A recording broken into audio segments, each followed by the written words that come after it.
Hello नमस्कार, welcome to the divisor.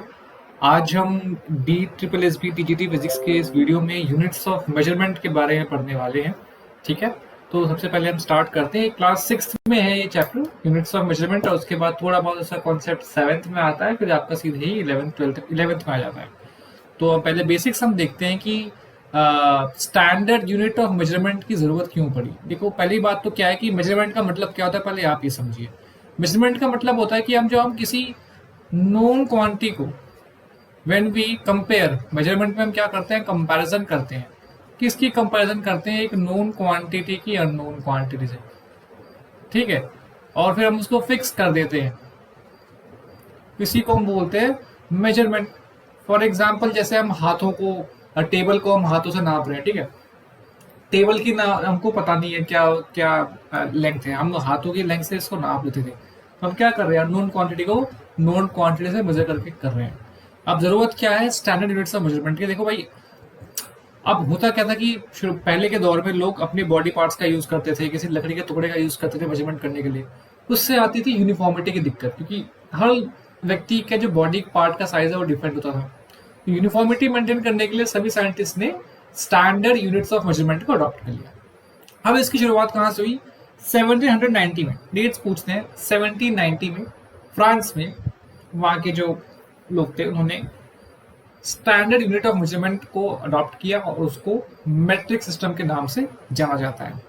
ठीक है, और आज के दौर में जो हम सिस्टम ऑफ यूनिट्स यूज करते हैं उसको हम इंटरनेशनल सिस्टम ऑफ यूनिट्स बोलते हैं, या फिर शॉर्ट में हम एसआई यूनिट्स भी कहते हैं। ठीक है, तो अब अगर हम लेंथ की एसआई यूनिट की बात करें तो वो मीटर होती है। SI unit of length is metre. ये तो बेसिक्स हमने पढ़ा होगा कि एक मीटर में 100 सेंटीमीटर होते हैं, एक सेंटीमीटर में 10 मिलीमीटर, और एक किलोमीटर में 1000 मिलीमीटर। राइट, ठीक है।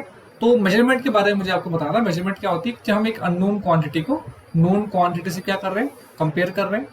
और जो फिक्स क्वांटिटी होती है उसको हम बोलते हैं यूनिट। और मेजरमेंट का जो रिजल्ट है उसको हम टू पार्ट्स में एक्सप्रेस करते हैं। एक पार्ट नंबर होता है, दूसरा पार्ट यूनिट होती है। जैसे आप देखिए 1 किलोमीटर है, तो 1 के लिए नंबर है और ये यूनिट है।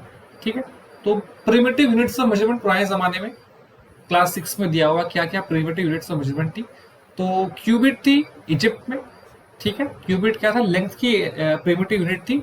ये आपकी एल्बो से लेकर फिंगर टिप तक की जो लेंथ होती थी उसको हम बोलते थे क्यूबिट। कहाँ पर बोलते थे? इजिप्ट में बोलते थे। देश के दूसरे हिस्सों में, दुनिया के अलग अलग हिस्सों में पैरों को foot as a unit of length भी यूज होता था। इसके अलावा काफी कई जगह यार्ड ऑफ क्लोथ, कपड़े की लंबाई से भी हम नापते थे दूरियां। ठीक है, उसको एकदम स्ट्रेच करके। और इंडिया में अंगुलियों से नापते थे, मुट्ठी से हम नापते थे। ठीक है, आपने सुना होगा 4 मुट्ठी चावल दे दो, 5 मुट्ठी चावल। ऐसे लंबाई भी देख रहे हैं, 2 मुट्ठी 3 मुट्ठी। ठीक है, दीवार की लंबाई ऐसे कर लेते हैं, चौड़ाई नाप लेते थे।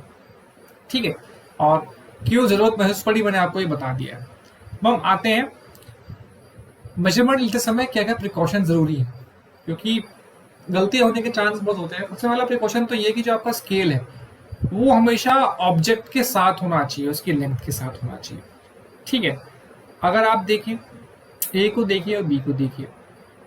ठीक है, यहाँ पर क्या है, आपका ऑब्जेक्ट की लेंथ के साथ हो। देखो इस तरह से टेढ़ा ना हुआ। ठीक है, पहला प्रिकॉशन तो ये हुआ। ओके, दूसरा प्रिकॉशन क्या है, कुछ स्केल में एंड्स टूटे हुए होते हैं। जैसे आप देखिए यहाँ पे एंड टूटा हुआ है कि नहीं? तो इस केस में हमको 0 मार्क विजिबल नहीं है, हम लेंथ तो 0 मार्क से नापते हैं। यहाँ देखिए 0 मार्क से नाप रहे हैं।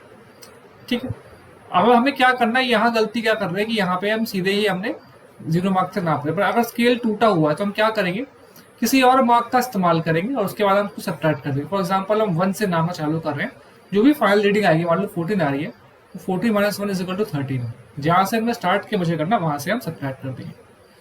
तीसरा प्रिकॉशन क्या है कि आई का करेक्ट पोजिशन होना बहुत जरूरी है। ठीक है, आप देखिए ये 3 लोग हैं, ये ऑब्जर्व कर रहे हैं, ऑब्जर्वेशन ले रहे हैं। ठीक है, सी वाले को देखो 7 दिखाई दे रहा है, ए वाले को 9 के आसपास दिखाई दे रहा है, जो बी वाला है वो करेक्ट पोजीशन दे रहा है। तो हमारा आई की पोजीशन उसके जस्ट सामने होनी चाहिए। ठीक है, eye must be exactly in front of the point where measurement is to be taken. ये तो बात हुई स्ट्रेट लाइन की मेजरमेंट करने की या कर्व की। अगर हम बात करें कर्व्स की, कोई कर्व लाइन होती है तो उसकी मेजरमेंट हम कैसे करते हैं? जैसे ये एक कर्व लाइन आपको दिख रही है, ये पॉइंट ए से पास हो रही है और पॉइंट बी से पास हो रही है, तो इसकी मेजरमेंट हम कैसे कर सकते हैं? इसकी मेजरमेंट करने के लिए हमको एक थ्रेड लेना है, ठीक है। थ्रेड जो पॉइंट्स है, पहला नॉट हमने बांधा उस पर, पहली गांठ बांधी, फिर हम उसकी गांठ बांधते देंगे हर जो पॉइंट है छोटे छोटे पॉइंट की डिस्टेंस में। यहाँ पे एक पॉइंट लिया, यहाँ पे एक पॉइंट लिया, ठीक है, यहाँ पे एक पॉइंट लिया, हमने क्या किया, नॉट्स बांध दी।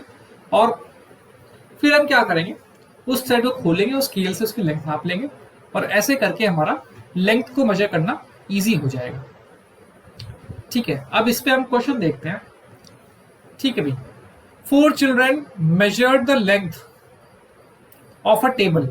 एक टेबल की लेंथ 2 मीटर थी और सबने अलग अलग तरीके यूज किए।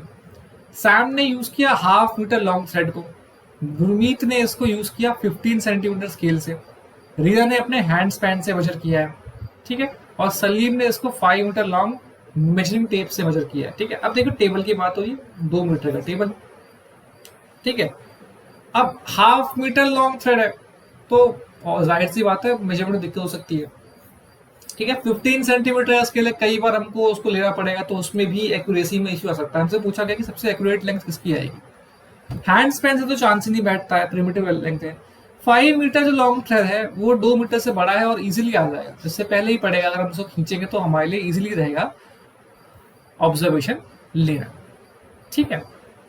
अब हम आते हैं next question. The table below, the figure given below shows the measuring scale. आपको यहाँ पे एक मेजरिंग स्केल दिख रहा है जो कि एक ज्योमेट्री बॉक्स में होता है।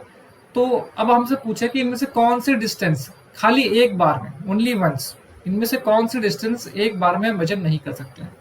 पहला है 0.1 मीटर। 0.1 मीटर है पहला। 0.1 मीटर क्या होता है आप देखिए, बेसिक 1 मीटर में आपके 100 सेंटीमीटर होते हैं, ठीक है। तो 0.1 मीटर में क्या हो जाएगा, 100/10, तो 10 सेंटीमीटर। क्या 10 सेंटीमीटर यहाँ पे आ रहा है, आप देखिए 10 सेंटीमीटर यहाँ पे आपको मिलेगा, तो we can measure this thing. ये तो हो गया 0.15 मीटर हो गया, तो 15 सेंटीमीटर हो गया, ये भी हम कर सकते हैं। 15 सेंटीमीटर से दिया हुआ तो ये भी नहीं होगा। 0.2 मीटर है तो ये आपका 20 सेंटीमीटर आएगा, जो कि स्केल के उससे बड़ा है, एक बार में नहीं नाप पाएंगे, तो this will be the correct answer, ठीक है। अब नेक्स्ट क्वेश्चन है, 3 students measured the length of a corridor and reported there measurement. 3 लोग बच्चों ने अपने कॉरिडोर की लेंथ नापी स्कूल के, और उनकी जो मेजरमेंट थी अलग अलग आई, ठीक है। रीजन क्या हो सकता है इसका, देखिए रीजन तो ये सकता है कि उन लोगों ने क्या किया, या तो उन्होंने ढंग से मेजरमेंट नहीं किया, ठीक है, they didn't use the devices, जो भी आपका डिवाइस था उसका सही से इस्तेमाल नहीं किया, और स्केल वगैरह का। दूसरा ये हो सकता है कि उन्होंने अपने हैंड स्पैन, जितने भी प्रिमिटिव मेथड्स हैं, हैंड स्पैन हो गया, फुट हो गया, इससे मेजरमेंट की हो, इस चक्कर में उनका डिफरेंट आ रहा हो। तो इस तरह से आपके क्वेश्चंस के आंसर कर सकते हैं। आप अपनी बुक खोल के एनसीईआरटी प्रैक्टिस करें। इस तरह की नॉर्मली सीटेट में और पीजीटी में 1-2 क्वेश्चंस आपके मिल जाते हैं, ठीक है। आई होप ये आपके लिए यूजफुल रहा होगा। Thank you for watching.